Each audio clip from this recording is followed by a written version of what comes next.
Fala, gente, aqui é a Nana do Laboratório da Nana. E hoje nós vamos continuar a nossa jornada juntos. Vamos ouvir Jó 32, 33 e 34. E após a gente ouvir, eu vou compartilhar uma reflexão com vocês. Vamos lá? Jó, capítulo 32. Aqueles 3 homens pararam de responder a Jó porque ele se considerava justo. Então se acendeu a ira de Eliú, filho de Baraquel, o Buzita, da família de Rão. Ele ficou indignado contra Jó porque este pretendia ser mais justo do que Deus. Eliú também ficou irado com os 3 amigos de Jó, porque mesmo não tendo o que responder, eles o condenavam. Eliú, porém, havia esperado para falar a Jó, pois os outros eram mais velhos do que ele. Quando Eliú viu que aqueles 3 homens já não tinham o que responder, ficou irado. Primeira fala de Eliú. O sopro de Deus dá entendimento. Então Eliú, filho de Baraquel, o Buzita, tomou a palavra e disse: Eu sou de menos idade e vocês são idosos. Por isso tive receio e fiquei com medo de dar a minha opinião. Pensei assim: que falem os que têm mais idade, e que a multidão dos anos ensine a sabedoria. Na verdade, há um espírito no homem, e o sopro do Todo-Poderoso lhe dá entendimento. Os de mais idade não são os sábios, nem são os velhos os que entendem o que é reto. Por isso digo: escutem o que vou dizer, e também eu darei a minha opinião. Deus pode vencê-lo e não o homem. Eis que esperei que vocês falassem e dei ouvidos às suas considerações, enquanto, quem sabe, buscavam o que dizer. Dei atenção ao que diziam, mas nenhum de vocês conseguiu refutar Jó, nem responder aos seus argumentos. Portanto, não me venham com a seguinte desculpa: descobrimos a sabedoria. Deus pode vencê-lo e não o homem. Ora, ele não me dirigiu palavra alguma, e eu não lhe responderei com as palavras que vocês usaram. Darei a minha opinião. Jó, os 3 estão pasmados, já não respondem, faltam-lhes as palavras. Será que devo esperar, pois não falam? Estão parados e nada mais respondem? Também eu, de minha parte, vou responder e darei a minha opinião, porque tenho muito que falar e o meu espírito me constrange. Eis que dentro de mim sou como ovinho sem respiradouro, como odres novos prestes a arrebentar. Permitam, pois, que eu fale para poder desabafar. Abrirei os lábios e responderei.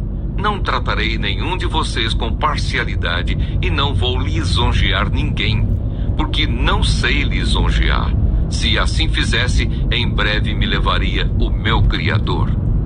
Jó, capítulo 33. Os meus lábios proferem o puro saber. E agora, Jó, escute os meus argumentos e dê ouvidos a todas as minhas palavras. Passo agora a falar. Em minha boca fala a língua. Os meus argumentos provam a sinceridade do meu coração e os meus lábios proferem o puro saber. O Espírito de Deus me fez e o sopro do Todo-Poderoso me dá vida. Responda-me se for capaz. Prepare os seus argumentos e apresente-se diante de mim. Eis que diante de Deus sou igual a você. Também eu fui formado do barro. Por isso não tenha medo de mim. A minha mão não será pesada sobre você. Você disse que não tem iniquidade. Na verdade, você falou diante de mim. Eu ouvi o som das suas palavras dizendo: estou limpo, sem transgressão. Sou puro e não tenho iniquidade. Eis que Deus procura pretextos contra mim e me considera seu inimigo. Prendeu os meus pés com correntes e observa todas as minhas veredas. Deus é maior do que o homem. Devo lhe dizer que nisto você não tem razão, porque Deus é maior do que o homem. por que você discute com ele, afirmando que ele não presta contas de nenhum dos seus atos? Pelo contrário, Deus fala de um modo, sim, de dois modos, mas o homem não atenta para isso. Em sonho ou em visão de noite, quando o sono profundo cai sobre as pessoas, quando adormecem na cama, então lhes abre os ouvidos e lhes cela a sua instrução, para afastar o ser humano dos seus planos e livrá-lo do orgulho, para guardar a sua alma da cova e a sua vida de passar pela espada. Deus lhe restitui a sua justiça. Também no seu leito é castigado com dores, com incessante conflito em seus ossos, de modo que abomina o pão e detesta até a comida mais saborosa. A sua carne que se via agora desaparece, e os seus ossos que não se viam agora aparecem. A sua alma está perto da morte, e a sua vida se aproxima dos que trazem a morte. Se com ele houver um anjo intercessor, um dos milhares, para declarar ao homem o que é certo, então Deus terá misericórdia dele e dirá ao anjo: livre-o para que não desça à cova.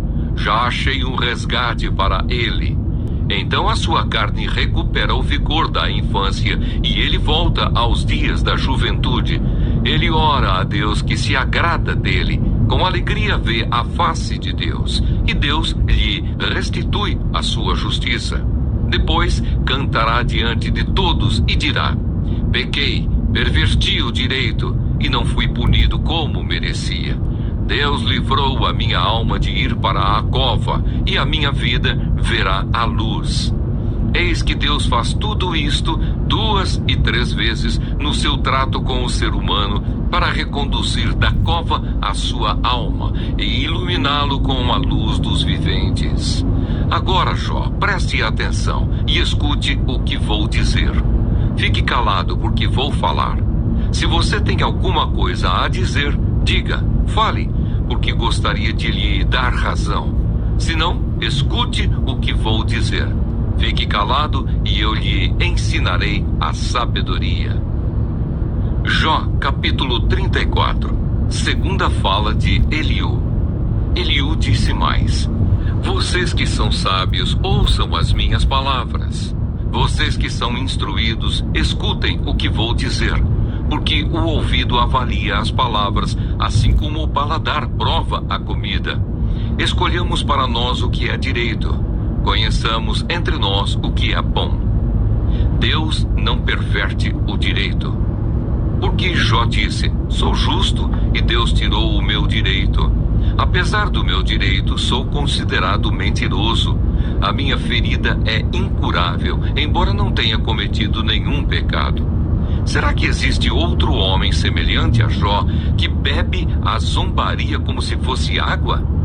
Ele segue o caminho dos que praticam a iniquidade e anda com homens perversos, pois disse: de nada adianta ao homem ter o seu prazer em Deus.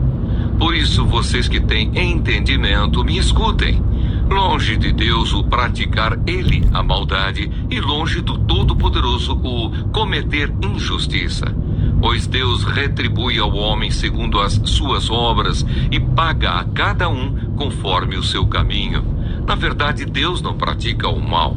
O Todo-Poderoso não perverte o direito. Quem lhe entregou o governo da terra? Quem lhe confiou o universo?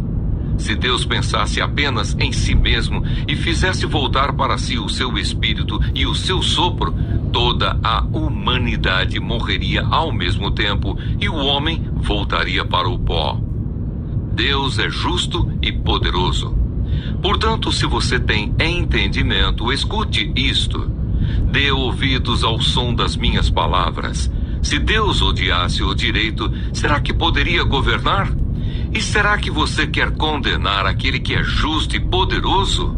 Será que alguém diria a um rei: você não vale nada? Ou diria aos príncipes: seus perversos? Quanto menos dirá isso aquele que não privilegia os príncipes e que não favorece o rico em prejuízo do pobre. Porque todos são obra de suas mãos, de repente morrem. No meio da noite, as pessoas são abaladas e passam, e os poderosos são levados por uma força invisível.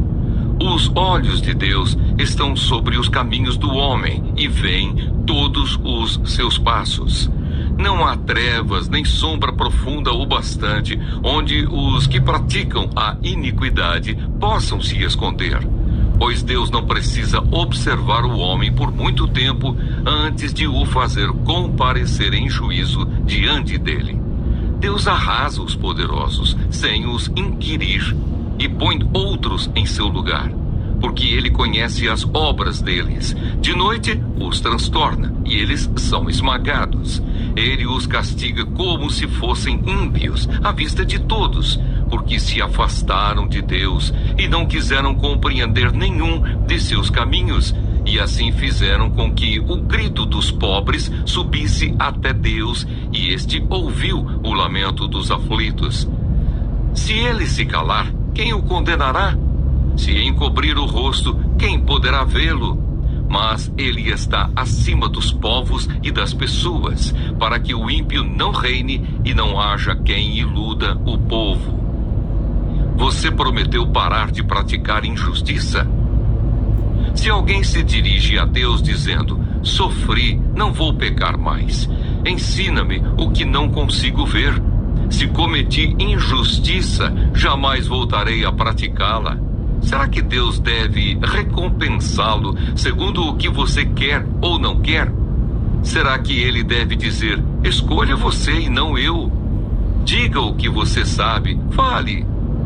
Os homens que têm entendimento me responderão. O sábio que me ouve dirá: Jó falou sem conhecimento, e nas palavras dele não há sabedoria. Quem dera Jó fosse provado até o fim, porque ele respondeu como homem iníquo, pois ao seu pecado acrescenta rebelião. Entre nós, em tom de zombaria, bate palmas e multiplica as suas palavras contra Deus. Bom dia, gente! Hoje continuamos nossa jornada pelos capítulos de 32 a 34 de Jó. Nesses capítulos, somos introduzidos a Eliú, um jovem que traz uma nova perspectiva ao debate sobre o sofrimento de Jó. Jó, capítulo 32, apresenta Eliú, um jovem que até então tinha ficado em silêncio, respeitando a idade dos outros amigos de Jó. No entanto, ele se sente obrigado a falar devido à falha dos amigos dele. Refutados os argumentos de Jó e justificar a justiça de Deus, Eliú destaca a importância de ouvir a sabedoria divina, independentemente da idade. Esse capítulo nos desafia a valorizar nossas perspectivas e a reconhecer que a sabedoria pode vir de todas as idades. Jó capítulo 33 é o discurso de Eliú diretamente para Jó. Ele começa afirmando que Deus fala de muitas maneiras e que talvez Jó não tenha percebido todas as formas pelas quais Deus tem se comunicado com ele. Eliú sugere que o sofrimento pode ser um meio de Deus corrigir e guiar. Ele também enfatiza que Deus é justo e misericordioso. Esse capítulo nos lembra de manter nossos corações e mentes abertos às diferentes maneiras pelas quais Deus pode estar nos falando, especialmente através de experiências difíceis. Jó capítulo 34 continua com Eliú defendendo a justiça de Deus. Ele argumenta que Deus não pode cometer injustiça, pois ele governa o mundo com retidão.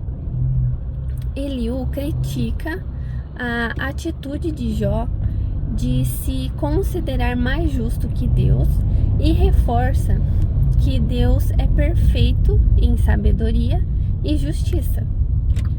Esse capítulo nos faz refletir sobre a perfeição e a justiça de Deus e como podemos confiar em seu julgamento, mesmo quando não compreendemos completamente as razões por trás do nosso sofrimento.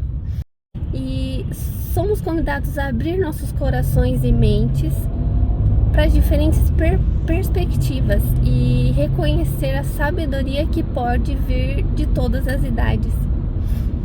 Devemos estar atentos às maneiras diversas pelas quais Deus pode estar falando com a gente, especialmente em tempos de dificuldades. Além disso, somos chamados a confiar na justiça e na perfeição de Deus, mesmo quando enfrentamos desafios que não conseguimos entender plenamente. Então é isso, gente. O vídeo vai ficar no YouTube. Lembrem de se inscrever no canal, de curtir o vídeo. Fiquem com Deus e até segunda. Tchau!